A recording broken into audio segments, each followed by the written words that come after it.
Don't miss any content. Don't forget to subscribe and click the notification bell.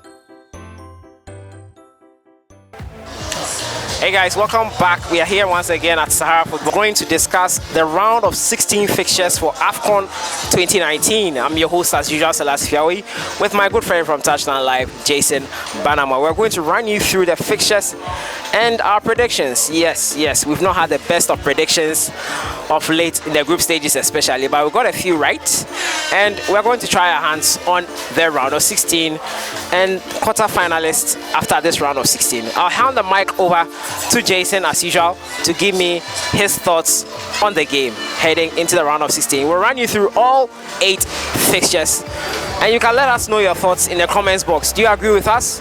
Let us know your thoughts in the comments box. Welcome, Jason. That's certainly ongoing and we are grateful for football, so I'm more excited for the pairings. There are bigger ones in there to play for. We would expect the big boys to come to the party when it's expected of them, like they do for their European clubs. So bigger matches in there in the Afcon round of 16. I'll start with Uganda versus Senegal. I mean, I've been impressed with what Uganda has done so far in the Afcon, finishing second to Egypt, which was the host nation. I mean, who would have expected Uganda to qualify? But Ghana, we have been in a group with Uganda before. We have known what they can do, and for them to showcase that talent on the world stage, that is the Afcon, I mean, it's been phenomenal. With their opponent in Senegal, I mean, Senegal, they are perennial achievers when it comes to the African Cup of Nations. They have big players in there, the likes of Sheikh Coyote, the likes of Mbaye Niang, the likes of Sadio Mane, who plays for Liverpool. They have good players in the side, but I would expect that their manager would try and integrate these players better to get something out of them. You know, Senegal has a golden generation when you compare them to Cote d'Ivoire. I mean, they've had a golden generation before in 2002, El Hadji Diouf, the likes of Henry Camara and all those guys. But progression down the line, they've had several golden generations. Their match against Uganda, it will not be an easy feat, but I would expect Senegal to sail through. Head to head, they have been very phenomenal against Uganda, but I would expect that, you know, with Afcon, there is no big side in there, but when push comes to shove, you would expect that Senegal will show that, yes, we have big players in there who would expect it to rule and take the big decisions when it matters the most. So in this one, I would speak briefly and say that Senegal will qualify ahead of Uganda. In other matches where you have Madagascar versus DRC, I've been very impressed with what Madagascar has been able to do. They finished top 7 points ahead of Nigeria. Who would have expected that their last match against Nigeria, they would have beaten them by 2-0, but they qualified. That's Ahmed Ahmad, the CAF president's home nation. They qualified, the first of its kind, the first in about 33 years. They are qualifying for the Afcon tourney, and they qualify ahead of Nigeria in the top spot. Nigeria finished second. They are playing against DRC. They have most of their players playing their trade in South Africa, playing their trade in Tanzania, playing their trade in DRC itself, because most of the players from TP Mazembe made it into their DRC side. I would expect Madagascar to scale through. Yes, I would expect DRC to be a very tough side to crack, but I would expect Madagascar to sail through. They've played some scintillating football in the Afcon tourney. So if my pick for this particular duel, I'm going for Madagascar to qualify. Egypt versus Republic of South Africa. South Africa, you look at how they qualified in a group that housed the likes of Morocco, Cote d'Ivoire. They finished third. They won only one match against Namibia. They lost their match against Morocco. They lost their match against Morocco. They lost their match against Cote d'Ivoire when it mattered the most. But they won their last match against Namibia. So they qualified as the third best in the group. They are playing against Egypt, the host nation. Egypt won ultimately their 3 matches in their group. They are the first of 2 countries to finish and win all the 3 matches alongside Morocco, who won all their 3 games. We know what Egypt has done. 7-time champions on the African terrain. Egypt would have a very big side to play in South Africa. They will ultimately be looking at maybe pushing a 2-goal or a 3-goal ahead of them. In their first 2-3 matches, they suffered to score the goals, but when it mattered the most, they did it.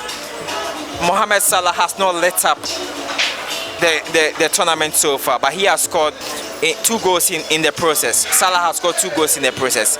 He has not let the competition up like I would expect him to do. Some will say he's out of hangover because of the Champions League and playing over 60 matches for Liverpool in there, but I mean, we know what the tournament expects of you. You would have to play.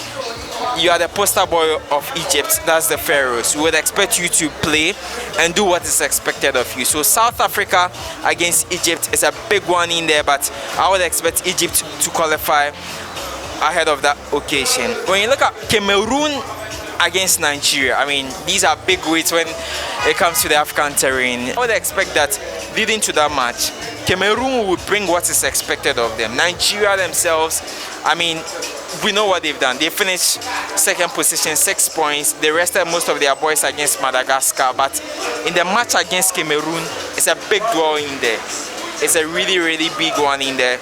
And I would expect that Mikel Obi, who is captaining the side, will make sure that he rallies the forces behind him. He rallies the forces to get the best out of his boys. If I'm to pick someone to qualify, I would pick Cameroon to qualify ahead of Nigeria.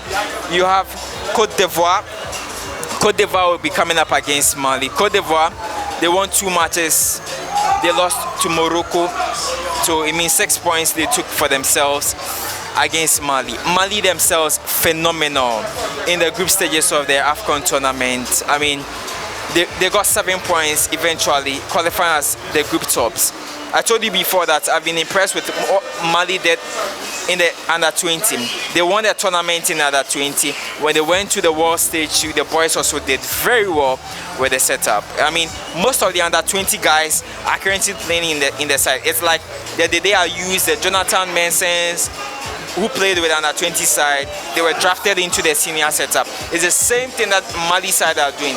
These guys are hungry for success. They want bigger contracts. They want to play for the top echelons in football. You would understand that they want to be very, very notable when football comes to bear. And so I would expect that it's a nice football we are going to watch between these 2 guys, Côte d'Ivoire and Mali. But I mean, Côte d'Ivoire will always be in my heart as the team to qualify ahead of Mali. I would expect fine flowing football, attacking flowing football from these francophone countries, but I would go for Côte d'Ivoire to qualify because of experience that they've had in the competition.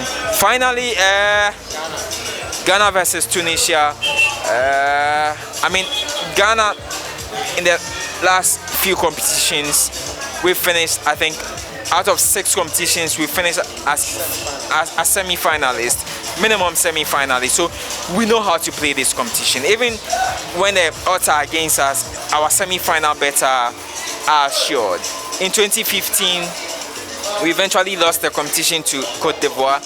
Years before, we've lost the competition to Egypt when it mattered the most. But we know how to play this competition. We know what is expected of us. We know what we are supposed to do in this competition. So against our opponents in Tunisia, the North African sides, we know how they play. Very fast on the attacking break. They get to the goal and they recede. They play very defensive. Any tackle, they're on the floor for 30 minutes until eventually the referee has to intervene. But I mean, I would expect that Kwesi Appiah will know what is expected of him going into that particular match.